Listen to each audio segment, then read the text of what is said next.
నేను అఖిల. నిన్న మొన్నటి దాకా భారత్కు యువతీ బలం, యువశక్తి ఎక్కువ ఉన్న దేశం అంటూ అంతా మాట్లాడుకునేవారు.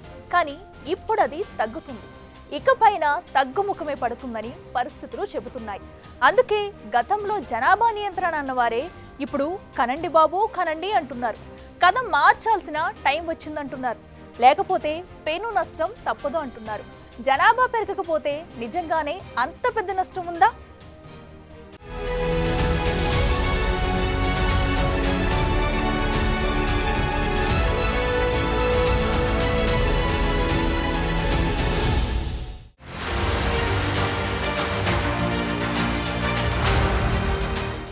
రైట్, జనాభా లెక్కల విషయంలో చైనా నుంచి మొదలు పెడదాం.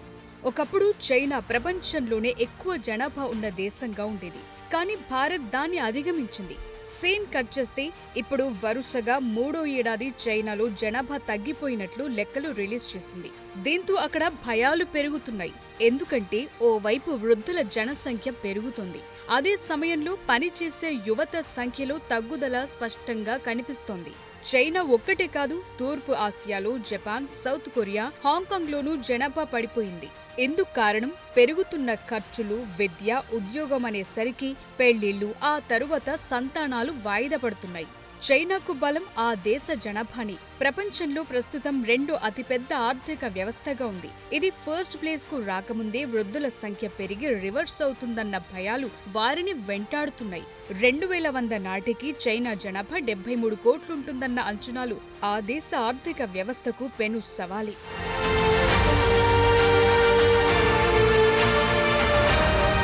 సరే, ఇప్పుడు మన దేశం విషయానికి వద్దాం. కొన్ని రాష్ట్రాల్లో విపరీతంగా జనాభా ఉంటే, ముఖ్యంగా దక్షిణాది రాష్ట్రాల్లో మాత్రం తగ్గుతోంది. సో ఆటోమేటిక్ గా జనాభా ఎక్కువ ఉన్న రాష్ట్రాల్లో విద్య, ఉపాధి, ఉద్యోగ, వ్యాపార అవకాశాలు లేని వారంతా దక్షిణ భారత రాష్ట్రాలకు విపరీతంగా వలస వస్తున్నారు. ఇక్కడున్న జనాభా గ్యాప్ ను వలసలతో ఫిల్ చేస్తున్నారు. ఇది శాశ్వత పరిష్కారం కాదు. ఒకప్పుడు కుటుంబ నియంత్రణ చర్యల్లో భాగంగా సౌత్ ఇండియన్ స్టేట్స్ కట్టుదిట్టంగా ఆ రూల్ ను ఫాలో అయ్యాయి. ఇంటికి ఒకరు లేదా ఇద్దరి వరకే సంతానాన్ని సరిపెట్టారు. కానీ ఇప్పుడు అలాగే ఉంటే కుదిరే పరిస్థితి కనిపించడం లేదు. అందుకే ఏపీ సీఎం చంద్రబాబు ప్రతి సందర్భంలోనూ ఇదే మాట మాట్లాడుతున్నారు. 51 తర్వాత కంట్రీ కూడా తగ్గిపోతుంది పాపులేషన్. దీనికోసం నేనేమంటున్నానంటే population management, replacement 2.0, 2.1 replacement. Every couple 2.1 చిల్డ్రన్కి లైఫ్ టైంలో భర్తిస్తే దానివల్ల సేమ్ పాపులేషన్ కంట్రోల్ అవుతుంది. ఎక్కువైతే ఎక్కువ అవుతుంది, తక్కువైతే తగ్గిపోతుంది. ఇప్పుడు ఎక్కడున్నాం మనం అంటే 2025 1.8 అక్కడున్నారు. ఇప్పటికే 1.93, 21కే. అంటే కంట్రీలో కూడా పాపులేషన్ తగ్గుతూ ఉంది.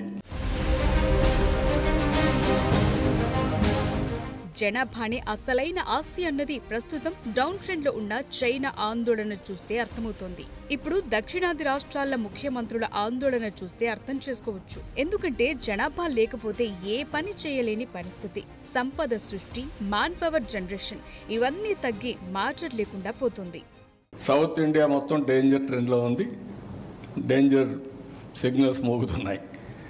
ఇంకా రాను ఇప్పుడు South Korea 0.7, Japan same thing, even యూరోప్లో జర్మనీ ఇవన్నీ కూడా సేమ్ థింగ్. చైనా కూడా ఇంక డిమినిషింగ్ పాపులేషన్. వాళ్లకు మనకు చూస్తే వాళ్ళ పాపులేషన్ మనకంటే ఎక్కువ ఉండి వాళ్ళు మనకంటే తగ్గారు. మన జనాభా పెరిగింది. ఇది కొన్ని రోజులు ఉంటుంది, మళ్ళీ మనం కూడా తగ్గుతాం. So this is where population as asset. ఇద్దరు పిల్లలకు మించి ఉన్నవారు స్థానిక సంస్థల ఎన్నికల్లో పోటీకి అనర్హులనే నిబంధనను కుటుంబ నియంత్రణ చర్యల్లో భాగంగా 1994లో ఉమ్మడి ఏపీలో తీసుకొచ్చారు. కానీ ఇప్పుడు దాన్ని తీసేస్తామని, పిల్లలు లేని వారికి పోటీకి అనర్హత విధిస్తామంటున్నారు చంద్రబాబు. ఇద్దరు పిల్లలు ఉంటేనే ఖచ్చితంగా అవును, అది పెడుతున్నా తీసుకొస్తాం. అప్పుడు తీసుకొచ్చాం కదా, మళ్ళా తీసుకొస్తాను. ఆ రోజు ఆ చట్టం రిలవెంట్, ఇప్పుడు ఈ చట్టం రిలవెంట్. ఇప్పుడు ఏది చూసినా family, big family is the నామ్. Family as a unit, empowerment is the reality. I want do everything. లేదు పిల్లలు లేకపోతే పోటీ లేదు. మీరు పిల్లల కన్నాక ఏమన్నా బయట పోయినా పర్వాలేదు, మీరు ఎలిజిబుల్. సమాజానికి వదిలిపెట్టాలి మీరు. భారత జనాభా 2060ల నాటికి గరిష్ట స్థాయికి చేరుకుంటుందని, ఆ తరువాత అది క్రమంగా తగ్గుముఖం పడుతుందని అంచనా వేస్తున్నారు. ఒకరిద్దరినే కనాలి, వారికి మంచి చదువు, మంచి ఆరోగ్యం, మంచి భవిష్యత్ కల్పించేలా చూసుకోవాలన్న కాన్సెప్ట్తో చాలా మంది ఉంటున్నారు. ఇవాల్టి రోజుల్లో కాస్ట్ ఆఫ్ లివింగ్ చాలా పెరిగింది. ఎంత సంపాదించినా డైలీ ఖర్చులకే సరిపోతుండటంతో మధ్యతరగతి జనం చాలా వరకు ఒకరిద్దరు సంతానంతోనే సరిపెడుతున్నారు. ఈ రోజుల్లో ఇద్దరు పిల్లల కంటే ఎక్కువ మందిని కనేందుకు ఎవరూ సిద్ధంగా లేరు. ఎందుకంటే ఆ స్థాయి ఖర్చులను భరించే స్తోమత ఉండటం లేదు. కానీ ఇది దేశానికే, అందులోనూ సౌత్ ఇండియాకు పెద్ద ఎత్తున నష్టం కలిగించే పరిణామంగా మారుతోంది.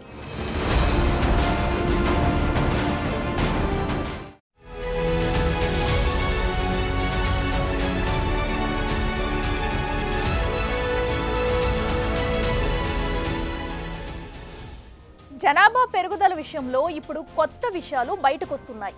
ఏడాది జనగణన జరిగే అవకాశం ఉంది. ఆ ప్రకారమే నియోజకవర్గాల పునర్విభజన, నిధుల కేటాయింపులు ఉండబోతున్నాయి. దాంతో దేశానికి ఎక్కువ సంపాదించి పెడుతున్న దక్షిణాది రాష్ట్రాలపైన ఏపీ, తెలంగాణ, తమిళనాడు, కేరళ, కర్ణాటక విపరీతంగా నష్టపోయే ముప్పు ఎదుర్కొంటున్నాయి. అందుకే జనాభా పెంచాలని చంద్రబాబు, స్టాలిన్ అంటున్నారు. మరోవైపు జనాభా ప్రకారం కాకుండా రాష్ట్రాల పన్నుల వాటా ఆధారంగా నిధులు డిస్ట్రిబ్యూషన్ ఉండాలని తెలంగాణ సీఎం రేవంత్ రెడ్డి వాదిస్తున్నారు. మరి సౌత్ ఇండియాకు జరగబోయేదేంటి?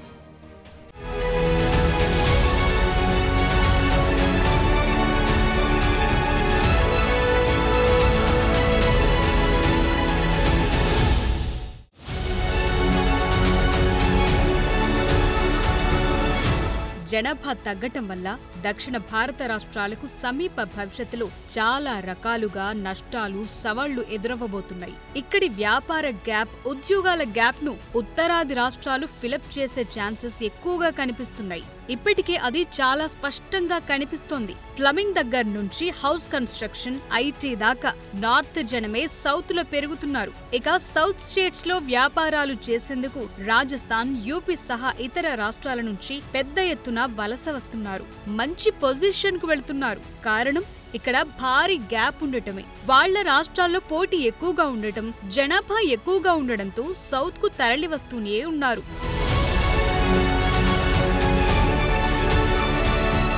రైట్, ఈ ఏడాది జనగణన జరగబోతోంది.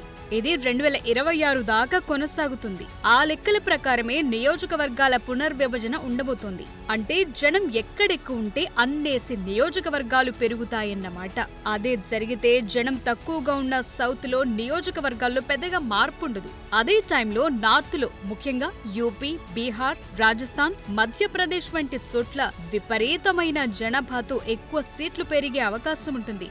సీట్లు ఒక్కటే కాదు, నిధుల పంపిణీ కూడా జనాభా ఆధారంగానే జరుగుతుంది. ఇప్పుడు కూడా అలానే నడుస్తోంది. అందుకే సౌత్ స్టేట్స్ చాలా అటెన్షన్తో ఉన్నాయి. కేంద్రం నుంచి అందాల్సిన నిధులపై తీవ్ర ప్రభావం చూపిస్తాయని దక్షిణాది రాష్ట్రాలు ఆందోళన చెందుతున్నాయి.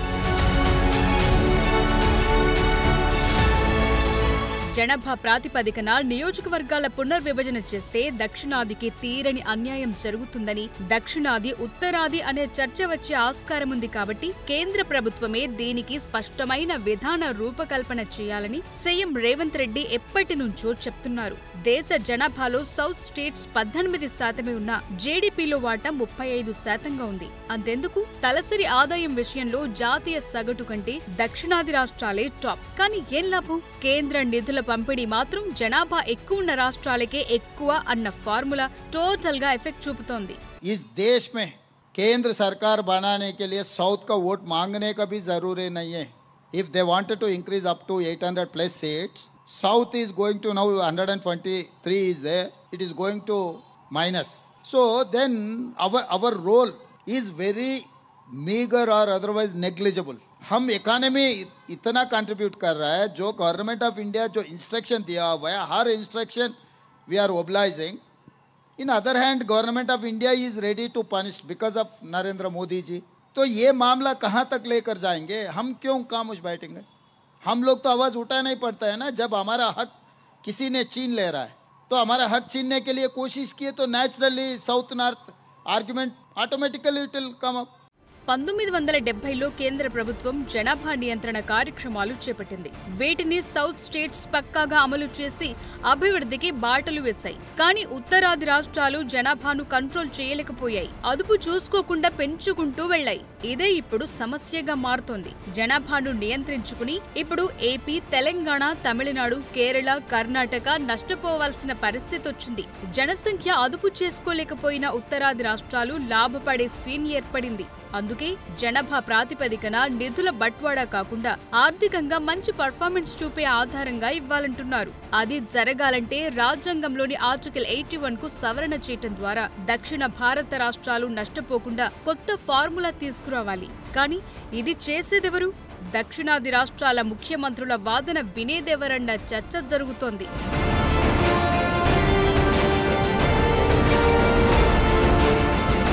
ఒక్కసారి ఈ లెక్కలు చూడండి. జనవరి నెలకు గాను కేంద్ర పన్నుల్లో రాష్ట్రాల వాటాను ఎలా పంచిందో. మొత్తం 1,73,030 కోట్లను 28 రాష్ట్రాలకు డిస్ట్రిబ్యూట్ చేసింది. ఇందులో బిమారు స్టేట్స్ అని 4 రాష్ట్రాలకు పేరుంది. అవి బీహార్, మధ్యప్రదేశ్, రాజస్థాన్, ఉత్తరప్రదేశ్. ఇందులో బీహార్కు ఏకంగా 17,403 కోట్లు, మధ్యప్రదేశ్కు 13,582 కోట్లు, రాజస్థాన్కు 10,426 కోట్లు, ఇక ఉత్తరప్రదేశ్కు ఏకంగా 31,039 కోట్లు పంచింది కేంద్రం. ఇది 2025 జనవరి పన్నుల వాటా లెక్కలు. ఇందులో టాప్ 3లో బిమారు రాష్ట్రాలైన యూపీ, బీహార్, మధ్యప్రదేశే ఉన్నాయి. మరి ఆ రాష్ట్రాల నుంచి కేంద్రానికి వెళ్లింది గోరంత, తీసుకున్నవి కొండంత. అది మ్యాటర్.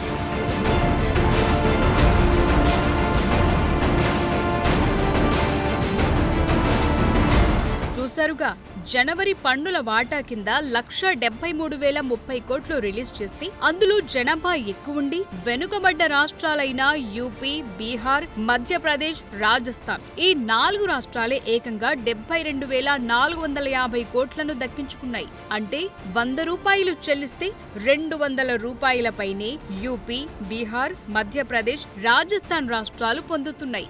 ఇప్పుడు మన సంగతి చూద్దాం. తెలంగాణ అన్ని రకాలుగా పవర్ఫుల్ స్టేట్.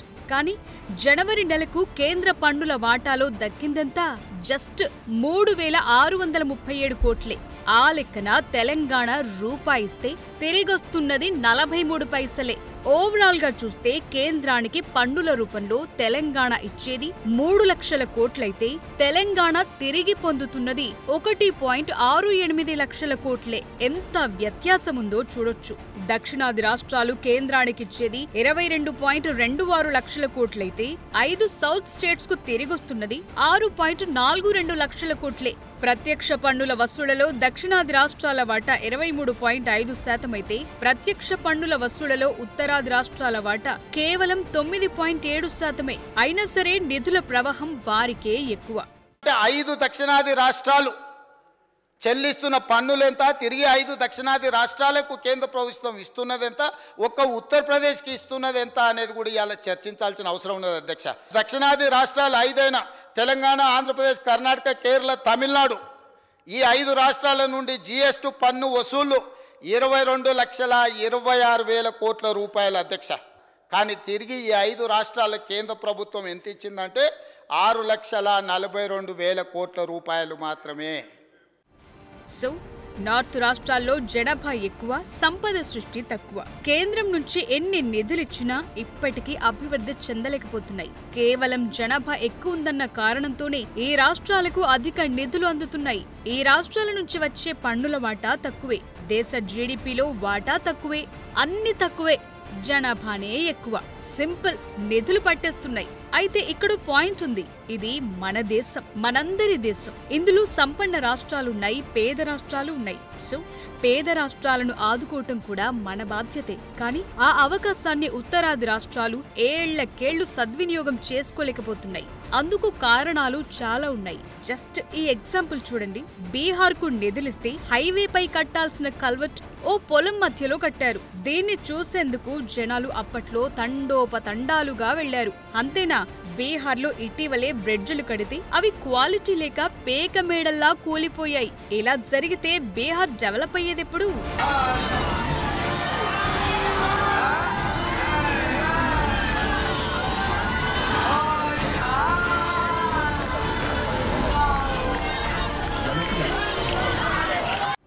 నియోజకవర్గాల పునర్విభజన జరిగితే యూపీలో ఇప్పటికే ఉన్న 80 లోక్సభ స్థానాలకు మించి విపరీతంగా పెరుగుతాయి. బీహార్ పరిస్థితి కూడా అదే.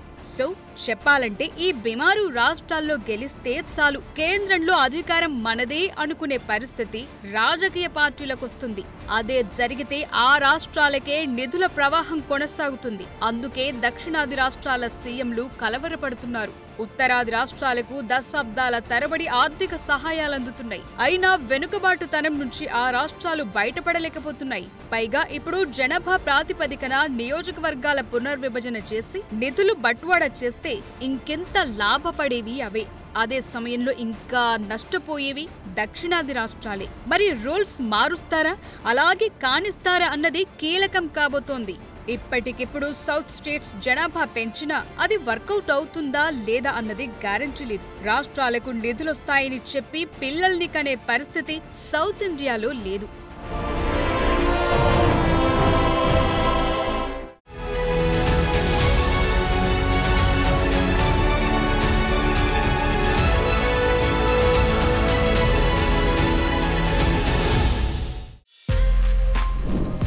For more videos like this, subscribe Big TV channel.